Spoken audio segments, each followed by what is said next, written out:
वृंदावन के अंदर भागवत कथा कर रहे थे। एक गोपी मथुरा से माखन लेकर के आती थी और वृंदावन में आकर के बेचती थी। उसका यही बिजनेस था, रोज का माखन निकालना और माखन लेकर के मटकी में जाना और वृंदावन में जाकर बेच के आना।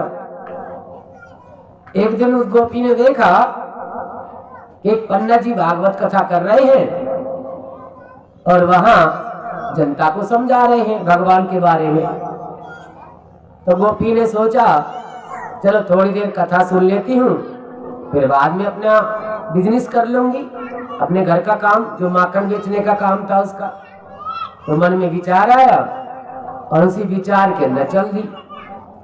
तो पंडाल में जगह थोड़ी सी मिली, वहीं बैठ गई मटकी को लेकर।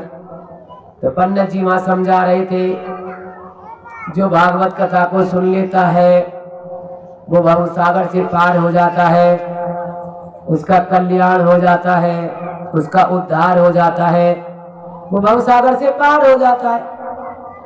अब गोपी ने मन में विचार किया कि इस कथा को सुनने से भवसागर से पार हो जाते हैं हम लोग, तो मैं रोज जमुना जी पार करके आती हूँ, नदी पार करके आती हूँ, तो नदी सी तो छोटी है, भवसागर बड़ा होता है, तो आज तो मेरा बहुत फायदा हुआ कथा सुनने से। अब वो जिसके यहाँ गई तो वहां एक सेठ ने सारे माखन को खरीद लिया। बोला गोपी तू रोज आया करना, जब तक हमारे यहाँ कथा हो रही है तो जब तक रोज माखन हमें बेच जाया करना, हम भगवान का भोग लगाएंगे। तो गोपी ने सोचा इस कथा को सुनने से देखो कितना फायदा हुआ मुझे। एक तो मेरा बिजनेस बढ़ गया, डबल रेट में माखन मेरा बिक गया, और मुझे जगह जगह पाव पाव भर बेचना पड़ता था, तो वो पाव पाव भर की जगह इकट्ठा मेरा माखन बिक गया।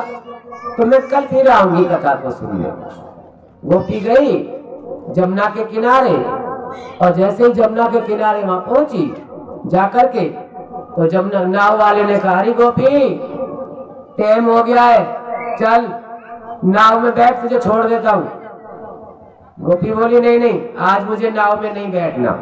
क्यों री, तुझे घर नहीं जाना क्या, किसी का इंतजार कर रही है क्या? बोले कुछ भी सही, पर आज मुझे घर नहीं जाना। अरे बाबरी आखिरी नाव है, बाद में मत कहना कि नाव नहीं मिली। बोले जो होगा देखा